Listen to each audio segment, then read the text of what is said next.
నటకిరీటి రాజేంద్ర ప్రసాద్ ఒకప్పుడు హీరోగా వైవిధ్యమైన సినిమాలు చేసి ప్రేక్షకులని ఎంతగానో అలరించారు. ఆయన సినిమాలు ఎన్నిసార్లు చూసినా బోరు కొట్టేవి కావు. ఇక ఇప్పుడు సపోర్టింగ్ రోల్స్లోనూ నటిస్తూ ప్రేక్షకులను ఎంతగానో అలరిస్తున్నారు. అయితే ఈ మధ్య రాజేంద్ర ప్రసాద్కేమైంది? సభా సంస్కారం లేకుండా మాట్లాడుతూ విమర్శల పాలవుతున్నాడు. వేదికల మీద అదుపు తప్పి పిచ్చికూతలకు దిగుతున్నాడు. నిన్న కాక మొన్న పుష్ప2 సినిమా గురించి మాట్లాడుతూ వాడెవడో చందనం దొంగ, వాడు హీరో, అయినా హీరో మీనింగే మారిపోయింది అంటూ పుష్ప2 గురించి రాజేంద్ర ప్రసాద్ వ్యాఖ్యలు చేశారు. అప్పుడు దీనిపై బన్నీ ఫ్యాన్స్ ఫైర్ అవ్వటంతో ఆ తర్వాత రాజేంద్ర ప్రసాద్ సుదీర్ఘ వివరణ ఇచ్చారు. నేను అల్లు అర్జున్ని ఉద్దేశించి ఈ వ్యాఖ్యలు చేయలేదని, పుష్ప సినిమాపై నెగిటివ్గా మాట్లాడానని వచ్చిన వార్తలు చూసి మొదట నవ్వుకున్నాను అని, ఇన్ని సంవత్సరాలుగా ఒక్క వివాదం లేదు కదా, కొత్తగా ఇది వచ్చిందంటూ ఎంజాయ్ చేశానన్నారు. కాని ఇది చేసింది ఎవరో కాని వాడికి ఒక్కటే చెబుతున్నాను, అది అల్లు అర్జున్ని ఉద్దేశించి అనలేదు అని నటకిరీటి స్పష్టం చేశారు. ఇక బన్నీ తన కొడుకులాంటివాడని, అతడిని అలా ఎందుకంటానని సమర్థించుకున్నారు. అంతేనా, అల్లు అర్జున్ నువ్వు నా బంగారం, లవ్ యూ అంటూ రాజేంద్ర ప్రసాద్ క్లారిటీ ఇచ్చారు. నిన్నటికి నిన్న వార్నర్స్పై అనుచితంగా బండబూతులు తిడుతూ నెట్టింట వైరల్ అయ్యారు రాజేంద్ర ప్రసాద్. మైత్రి మూవీస్ నాకు సొంత బ్యానర్ లాంటిది. నేను వారి మొదటి చిత్రం శ్రీమంతుడులో నటించాను. ఇప్పుడు రాబిన్హుడ్లో నటించాను. నవీన్, రవి నాకు బిడ్డల్లాంటివారు. ఇక ఈ చిత్రం మార్చి 28న విడుదలవుతోంది. ఇప్పటికే ఎండలు స్టార్ట్ అయ్యాయి. మంచి వేసవిలో కుటుంబ సమేతంగా చూసి ఆనందించి ఆద్యంతం నవ్వుకునేలా ఓ మంచి సినిమాను చూడబోతున్నారు. ఈ మధ్యకాలంలో ఇంత ఎంటర్టైన్మెంట్ ఇచ్చిన మూవీ రాలేదే అని అనుకుంటారు. రాబిన్హుడ్ మళ్లీ నాలాంటి ఓ నటుణ్ణి ఫుల్ కిక్తో అందిస్తోంది. అందరూ అదిదా సర్ప్రైజు అని పాట అనుకుంటారు. కానీ వెంకీ, నితిన్ కలిసి డేవిడ్ వార్నర్ను పట్టుకొచ్చారు. వాడు క్రికెట్ ఆడమంటే పుష్ప స్టెప్పులు వేస్తున్నాడు. రే వార్నర్, దొంగ ముండా కొడుకు, రే వార్నర్, ఇదే వార్నింగ్. రాబిన్హుడ్ లాంటి చిత్రాలు ఇంకెన్నో చెయ్యాలని, వెంకీలాంటి దర్శకులతో మళ్లీ నటించాలని అనుకుంటున్నాను అని చెప్పుకొచ్చారు. ఈ కామెంట్స్ సోషల్ మీడియాలో వైరల్ అయ్యి వార్నర్ ఫ్యాన్స్ రచ్చరచ్చ చేశారు. అంతేనా, వార్నర్ ఫ్యాన్స్ రాజేంద్ర ప్రసాద్ని ట్రోల్ చేశారు. రాజేంద్ర ప్రసాద్పై చాలా గౌరవం ఉండేదని, ఈ స్పీచ్తో అంతా పోయిందని ఫైర్ అయ్యారు. అంతేనా, డేవిడ్ వార్నర్ లాంటి పెద్ద స్టార్ క్రికెటర్ని పట్టుకొని ఒరేయ్ అంటావా? ఆయనది మన దేశం కాకపోయినా మన దేశమంటే తనకు చాలా ఇష్టమని ఎన్నోసార్లు చెప్పాడు. అలాంటి వ్యక్తి గురించి ఇంత నీచంగా మాట్లాడతావా అంటూ అభిమానులు రాజేంద్ర ప్రసాద్పై మండిపడ్డారు. అంతేకాదు, ఈ ఎఫెక్ట్ అంతా రాబిన్హుడ్ సినిమాపై పడింది. ఈ సినిమాని బైకాట్ చేస్తామని, సినిమాని చూడొద్దంటూ వార్నర్ ఫ్యాన్స్ కొత్త నినాదం ఎత్తుకొని సినిమాని బైకాట్ చేయాలని, రాజేంద్ర ప్రసాద్ సారీ చెప్పాలని డిమాండ్ చేశారు. దీంతో ఈ వివాదంపై దర్శకుడు వెంకీ కుడుముల స్పందించారు. రాజేంద్ర ప్రసాద్ గారు అలా సరదా కామెంట్ చేసి ఉండొచ్చు, కానీ వార్నర్ ఏమైనా ఫీల్ అయ్యుంటాడేమోనని ముందుగానే నేను వార్నర్ దగ్గర్నుంచి క్లారిటీ ఇచ్చాను.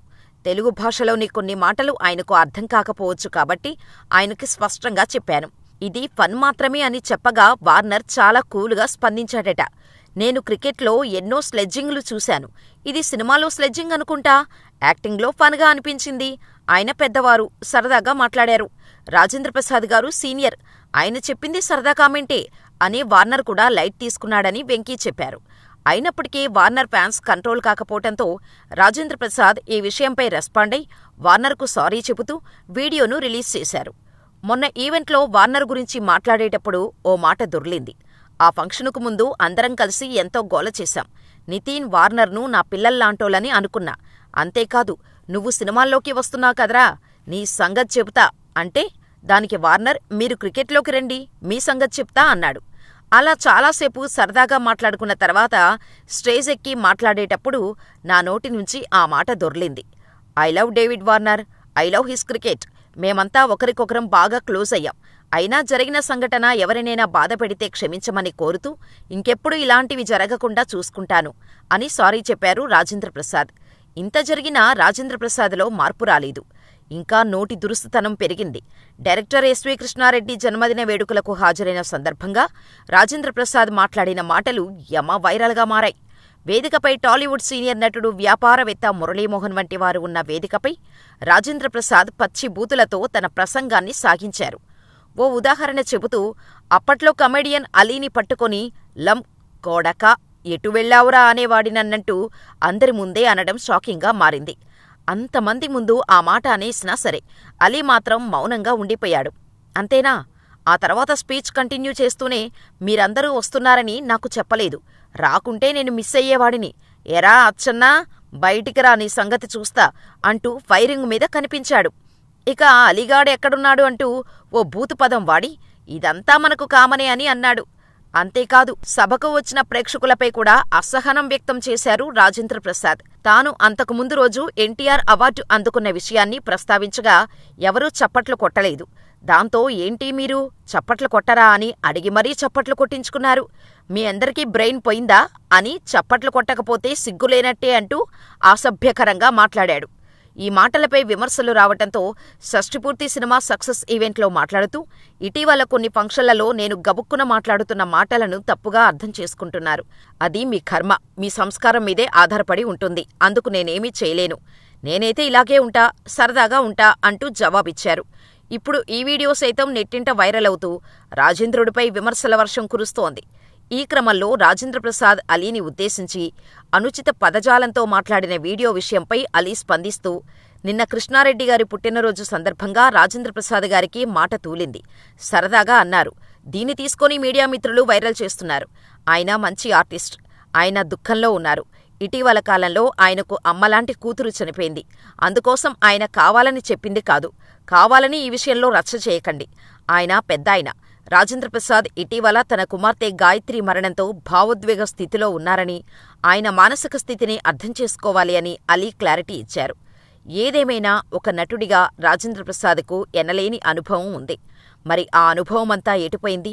ఇన్నేళ్లలో ఎలాంటి మచ్చ లేకుండా ఈ స్థాయి దాకా వచ్చిన రాజేంద్ర ప్రసాద్కు ఇప్పుడేమైంది? నటనలో శిఖరాలు ఎక్కిన ఘనుడు మాటలో ఎందుకు తడబడుతున్నాడు? 30 ఏళ్లకు పైగా నటప్రస్థానంలో సంపాదించిన గౌరవం 3 ఈవెంట్లతో పోగొట్టుకుంటే ఎలా? ఒకసారంటే పొరపాటు అనుకోవచ్చు, ప్రతిసారంటే అలవాటైపోయిందనే కదా అర్థం. రాజేంద్ర ప్రసాద్ స్థాయి నటుడి నుంచి ఈ మాటలు ఎవరూ ఊహించరు. ఆయన అదేదో కామెడీ కోసం అంటున్నానని ఈ నడుమ కవర్ చేస్తున్నా, అలీ వంటి నటులు పాజిటివ్గా స్పందిస్తున్నా అది మాత్రం కాంట్రవర్సీనే అవుతోంది. అయితే ఇప్పటివరకు రాజేంద్ర ప్రసాద్ నోరు జారినా వారెవరూ బయటకొచ్చి మాట్లాడలేదు, సమర్థించారే కాని. అది రాజేంద్ర ప్రసాద్ స్థాయికి, వయసుకు ఇచ్చే గౌరవం అనుకోవాలి. నటుడిగా లక్షల నోర్లు ప్రశంసించే నటకిరీటి నోరు జారితే అదే స్థాయిలో విమర్శలు ఉంటాయనేది గుర్తుపెట్టుకుంటే మంచిది. లేదంటే తన చేతులారా తనే ఇన్నేళ్ల ప్రస్థానాన్ని దిగజార్చుకున్నట్టు అవుతోంది. కొన్ని ఫంక్షన్లు గబుక్కుని నేను మాట్లాడుతుంటే కూడా దాన్ని రాంగ్గా అర్థం చేసుకుంటున్నారు. మీ కర్మ, అది మీ సంస్కారం మీద ఆధారపడి ఉంటుంది, నేనేం చేయలేను. ఒకవేళ తప్పుగా అర్థం చేసుకున్నట్టయితే మీ సంస్కారం. నేనైతే ఇట్లాగే ఉంటా, సరదాగా ఉంటా ఎవరితో. ఇప్పుడు ఇళయరాజా గారితో ఆ రోజున మీటింగ్ ఎంత బాగా జరిగింది మనకి.